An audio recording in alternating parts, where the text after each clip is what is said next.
Shashank, thank you so much for joining me on The Road Less Traveled. This is a series that we started to engage with people who've tread on the path of entrepreneurship and share their interesting journeys. And the idea is to inspire India to be more entrepreneurial. So thank you so much. I'm excited over the next 1 hour to really learn a little more about this journey, to be inspired and to inspire everybody. Thank you. I want to go back, Shashank. Take me to meet Shashank at age 10. Let's meet him then. Was he, would you say, an entrepreneurial kid? Was he a risk taking kid? Was there signs that he was going to be an entrepreneur? Let's visit Shashank at 10. Hey, Sandhya, hi. Thanks for having me. And the kind of question you started asking, and now I'm excited to go. So age 10, I would say again, at my age 10, I left my home, my native place. In fact, I think less than when I was 10 years old. So started started my hostel life. And in a way, I find it very much entrepreneurial in a way, right? I mean, because imagine you 8 or 10 years old boy, living away from family, living in a hostel, and again, I mean, have been managing everything by his own. And that was one. And the second was it wasn't just about hostel for a normal or a routine, I would say, syllabus or routine course.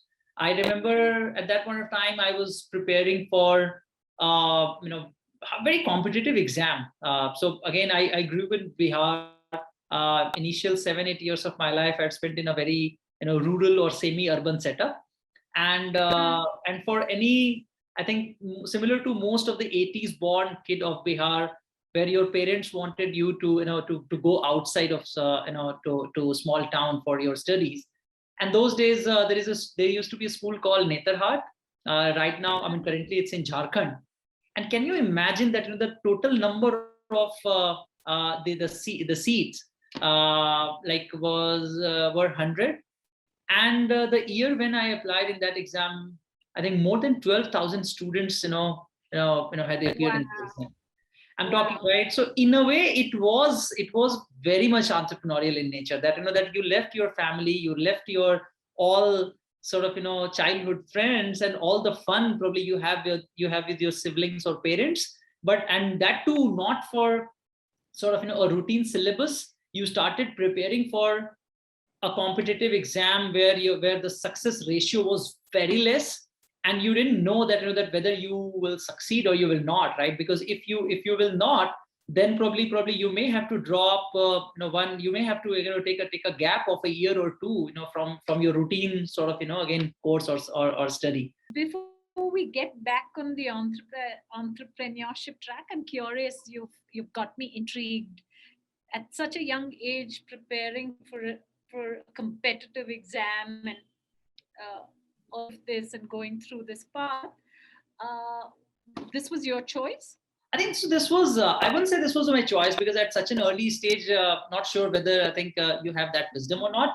But but again, I mean, when I think back, I think this is what, I have been, Sandhya, that let's say, I think, hearing from people who are around you, and then based on that sort of again working on your targets or passion in a way, right? So I think again, like people used to say that, hey, if you go to that school, that you'll be set in your life. Right? And then again, I mean, that definitely influenced me to have a choice to prepare for that school, to work harder and focus. Absolutely. And that is something I think which remains pretty consistent in my life, because then when I went to that school, then there used to be a notion that if you get good marks in 10, then you will set in your life. Then after that, someone said that, many people said that, hey, if you get into IIT, then your life will be set, right? So this kind of approach has been pretty consistent. So then let's meet you at 18 then. What happened at 18? Tell us about Shashank at 18. You went off at a young age, and then you followed kind of ambitious path. And then at 18, were you a similar kid? What were you thinking about? Oh, Did well, you think you were going to get a job at 18? Were you going to follow a conventional route, or there was an entrepreneur kida in you at that point? 18, I think, right, but I had cleared my 12th at that age. Mhm. And again, and the same year, again, I had qualified in an engineering college out of Kerala. It was like Cochin University. And you won't believe that, that I was there in the college for my counseling. And like Mm. tomorrow morning, I was the first person to, again, to go for the counseling. And then Mm. instead of going there, in fact, I opted to take train all the way from Kerala to Delhi without ticket. Because just like overnight, I thought that, hey, I think I should take one more, I should give one full-hearted, fully dedicated attempt for IIT JEE. And that's how basically Wow. again I took risk in life. I took 1 year of gap, and then next year again, fortunately, I could clear IIT JEE. So that was me at 18 years. And then you went to IIT and you followed that route. Yeah. And when you were in IIT, super smart kids, were you thinking when you're done with that you're going to get out and get a job? Was that how you were thinking, Shashank? Yeah, I think that's again similar to most of the again IIT students. I think the aim was to get a good job, uh, and in fact, like again, I did get good job. In fact, again, similar to many other folks, I got placed too. I got into consulting. I did consulting for 3.5 years. So, but yes, but at the same time, I think life at IIT, again, in my case, it was quite, I would say, digressed or diverse, right? So again, Mm. it gave me opportunity to know more about myself. That it's not just studies, it's not just sort of acads or job. Because the way how during my IT life I could manage number of things, right from acads, right from sports to cultural activities to elections to multiple things, right? I mean, and many people, in fact, like they and like I was like very well known person in the campus at that point of time. So I think that is something which made me realize that that, let's say, I think I've got unparalleled interperson skill. I have ability to, again, I think, to keep people happy and Mm. while working with me. And somehow I think this strength or potential probably I could realize during my IT life. No, you touched on something I want to dig into deeper, but a little further in the conversation. So I'm not going to push you down, but hold that thought. I want to jump to IIT done. You have a great consulting job. Let's now get to where you are today. Why DeHaat? Uh, what led you to walk away from a safe consulting job to setting up on your own? What were the risks of moving away from a corporate job? And were there any fears at that point? I think, honestly speaking, there was no fear, honestly speaking. And it's not like that I was very much confident about the result or about the future, to be very honest, to be very candid. But it was as it was simply because somehow, in fact, I never thought around those things. Mm. Right? I mean, so, and again, I don't know how, but it just happened. And I think that's where I believe that starting early in your life, it has its own advantage. Mm. Right? So again, I mean, like, started the baby steps, or started, in fact, in a way, DeHaat back in 2011 or 12, right? At that point of time, like, you were like just 26 years old, right? So start, and then youngest in family, no liability, nothing, right? I mean, they had some bit of parental concern that why you are doing this, but apart from that, as such, there was no sort of liability. So I think that could be the only reason why that that never bothered about the results, and hence there was no fear. Somehow I had enough confidence, again, confidence in myself, that that whatever, basically, again, I mean, I'll be doing, in fact, I thought I'll do well, whatever it is, whether it's a job or it's a sort of startup, or it's DeHaat for that matter. And hence I think, I mean, I was just carrying the same confidence in this pursuit as well. So, Why DeHaat? why Again, DeHaat? it's very much related to my previous point, right? I mean, I'm talking about 2009 or 10, during my consulting days, right? Mhm. At that point of time in India, the startup world or the entrepreneur world, was very much heard, right? Yeah. Books written by Rashmi Bansal, were out on shelf. Flipkart was formed. Yeah. So started thinking that, so for example, like one pretty obvious career option I had was to write GMAT, to go for a good B school because you had very good profile and so on. And then another career option was again this startup thing. So somehow I think I found my inclination towards this startup and entrepreneurship. And more importantly, within entrepreneurship, I think something what I said, right? By that time, I could realize that I've got very good interperson skill. And more importantly, more than interperson skill, I think it gives me a different sort of satisfaction when you see people around you are happy because of you. And as I said that, this has been pretty much consistent, right? I mean, honestly speaking, I cleared that boarding school examination just because like my parents and my, immediate family members or like someone in society, in fact, they will feel proud that, hey, so he has cleared that exam. Yeah. So it's true for it.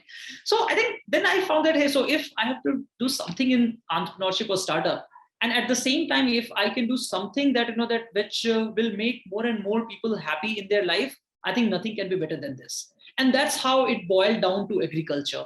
In a way, the another dots or related dots were my job, because my consulting job was related to supply chain, retail, and FMCG.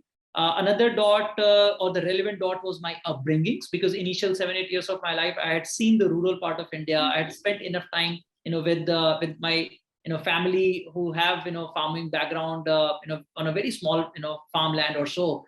So I think after connecting all these dots, I think it boiled down to agriculture, and that's how again DeHaat came into the picture. Shashank, have you, since embarking on this journey, have you had any second thoughts saying, damn, I should have stuck on to a good consulting?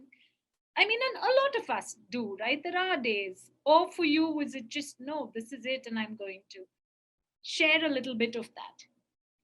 So Sandhya, honestly speaking, I think never, not even for a single fraction of second. And again, I'm not saying just to flaunt. And so imagine that that in our case, it's been more than a decade journey. Yeah. And a decade journey where initial 8 years you actually bootstrap. And that's a long time. It's a long time, right? Initial 8 years you bootstrap, and again, for that 8 year of journey, like initial 5 years, like you were there in some village, right? In fact, you did not have even office in Patna, forget about Gurgaon for that matter, right? So, but honestly speaking, like never ever, in fact, and not just me, like any of the other co-founders, in fact, got that thought. I think here, I feel that, that I was fortunate, because the day when I got thought around agriculture, and while within agriculture, Sandhya, there are many things to do, right? I mean, you can simply aggregate the produce from farmers or any of the middlemen, and then you can sell in the market. Maybe you can just do the universe in itself. It's a universe, right? There are too many things to do. But the good thing, what happened with me, with us, is that like the day when we thought about agriculture, and very next day, like we found ourselves in some village with some farmer. And again, I don't know, like where we got this wisdom, where we got that strength. Like we started living with those farmers. So initial 4 years, 5 years, like as I said, that that we were proper, we were 100% based in some villages, right? And I think like whole day, like entire like 24 hours, like with the villagers, with the community, right, from one village to another. And obviously at that point of time, to be very honest, like the journey did not start with any Excel model, any PPT slide, right, with any projected business model or so, right? But right, and that's how basically you got to know the ground level reality, right? And with your very smaller basic intervention, when you started seeing outcome in someone else's life, I think that was a real recharge coupon for us. And I think, and then like we used to get motivated by by like those very small success stories, right? A simple information to farmers, better price realization, right? Simple such things. And I think those things really helped us. And that's the reason why, again, even during that bootstrap stage, even during like when there was no team, where there was no business model, nothing, I think we never got that thought that we are stuck. And in a way, I think we had belief in ourselves. And more importantly, I think we had belief in the overall opportunity or potential, right? Because this is a sector which contributes 14% of your national GDP. It's a sector where like more than 70% population, they are dependent upon this, right? So-called TAMS, it's so huge. It's more than $350 billion market. There are more than 140 million farmers. So I think then we had our own conviction around these opportunities that sooner or later, I think it will click. It will work. So that's why I think we never got that thought that we are stuck. You just used a word that I was going to ask you about, and it comes across through all of my conversations with the entrepreneurs who've stuck with it. And that word is conviction. It's like you found your purpose, right? And then when you find your purpose, you do what it takes to get to where you need to go, and everything else is part of the journey. But Yeah. I do want, to understand, especially in India, Shashank, we are afraid of the word failure because the connotation is wrong. We position failure as a bad thing when actually, I read somewhere, success is actually failure WIP. Or no, sorry, failure is success WIP, right? Hmm. Work in progress. I want to touch on, and when I speak about failure, I want to talk about instances or things that you were very passionate about and you were certain it would work and it didn't, and how you pivoted and how did you approach that, because that is part of a journey. And then therefore, what was the learning? Can you share something? I think in the world of entrepreneurship, uh, failure as a word does not exist, I think, to anyone for that Yeah. matter, right? Because everyone believes that it's a part of your journey. It has to happen. And that's why I think any entrepreneur, they pretty much, accept the notion of act fast, fail fast, right? I think so. Everyone accepts such notions, right? So, and hence, as such, failure is just I would say, just a milestone, right? Yeah. For any entrepreneur for that matter. At DeHaat, and again, after so many years, now we have a pretty consistent trend that if you are starting any new activity, right? So any new launch, any new sort of feature, let's say any new crop or category, any new services, the first transaction, uh, you know, is basically, again, so-called, will be at loss. Yeah. Okay, and this has been very consistent at the art, right? So Yeah. then we have drawn this thesis that all right, chalo, first transaction, basically it didn't go well. That means it will work. It will go well in the long run. It's almost a good sign now. It's a good sign. It's a good The sign. bad sign is the good sign. Exactly, Okay. exactly. And there are, again, since as I said, that that this has become a sort of again hypothesis or a theorem at the art. So you can imagine that that how many such instances basically we we It's have. almost a given. Absolutely, absolutely, right. So first truck of lychee, from all the way from Muzaffarpur of Bihar to maybe to Delhi market, right? Or maybe the first consignment of seeds, to farmers. Like the number of such instances, and we saw that that, let's say, it's not easy. And again, I mean, why again it didn't bother? Because of the conviction. And secondly, again, I think we used to say ourselves that if this would have been so easy, there would have been many dehat in this country, right? But why nobody else is into agriculture? Why nobody else is building full stack platform? Because it's not easy, right? Otherwise, there would have been many players, right? So as simple as that, right? And hence, like multiple such iterations or so-called failures, are totally worth it. Shashank, I'm going to switch track now. We're going to have a round of rapid fire. Okay, I'm just going to ask you a bunch of questions, and I'd love to have you answer them. Who's your favorite entrepreneur icon? Interesting. You can name a bunch. It's okay if you don't have one. There are many. I think from the veteran world, again, Steve Jobs is someone, in fact, who really I think inspires me, and largely because the way how he connected his personal life's realization into his professional world, and obviously what he has built. I think that's truly inspirational for sure. But I think more than inspiration, I think in the same world, I would say, again, my name is Shashank from Razorpay, right? I mean, I really like it. And why? Because the kind of organization or institution they have been building, right? So again, I really admire what they have been building, at Razorpay. The mistake you've made, you would advise entrepreneurs starting out not to make? Start investing in technology as earliest as possible. So again, it's a different debate that that we did not have enough resources to do that. But again, that's your problem that that you could not arrange resources. So in today's world, again, without technology, it's not possible to the scale where you want to reach. So you have to start investing in technology as early as possible, right from day zero or maybe at day one. According to you, the most important entrepreneurial trait? Team building. Team building? Wow. I kind of thought you'd say something to that, because in our early questions, or my early questions, you did allude to your interpersonal skills, and that was very people related. So you won't believe, in case of DeHaat, our founding team was ready when the business plan was not ready. Wow.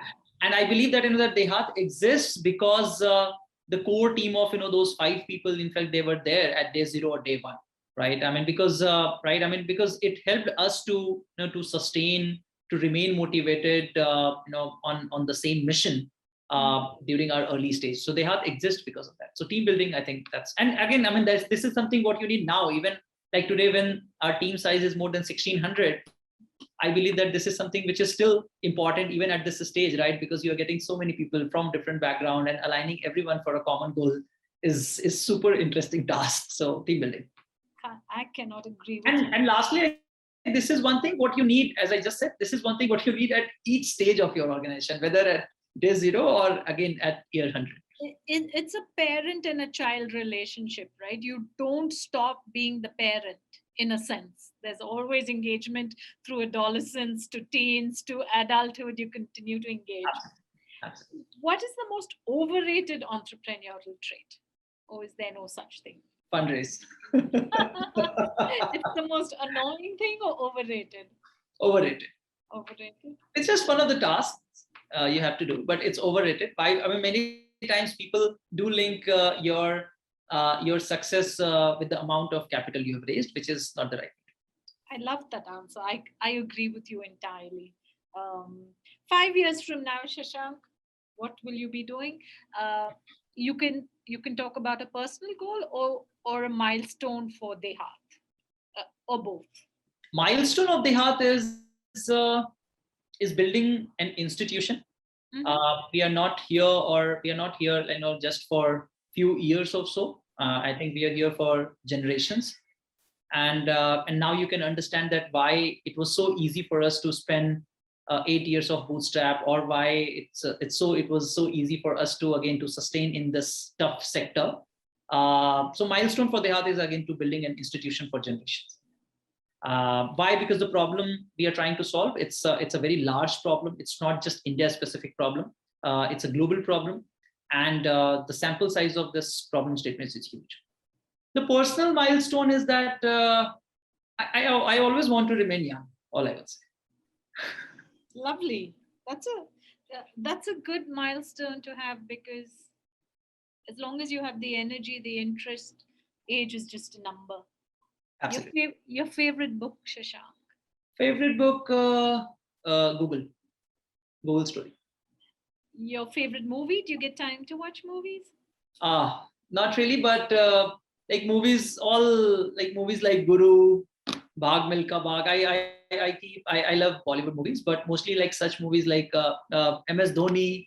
Such movies, in fact, like I love. On real life heroes. On real life heroes, yes, absolutely. And do you get time to go on a holiday? And what's your favorite holiday destination?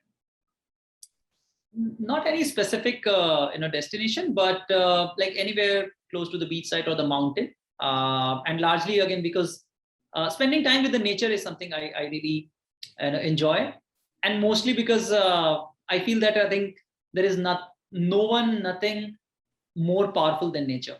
So it gives you a real feeling that how tiny you are. So right, so yeah, I mean, very often, like at least like once or twice in a year, sometimes with family, sometimes solo, I go to such places where I can draw some strength, some motivation from these natures, whether it's mountain or ocean. My last question, Shashank, do you have a quote that inspires you? It's always you versus you. Lovely. Thank you so much, Shashank. More power, more strength. And like you said, it's always you versus you. And may that take you to many, many milestones. Thank you so much for sharing your journey on the road less traveled. Thank you, Sandhya. Thanks for having me. Really enjoyed the conversation. Thank you. Good luck.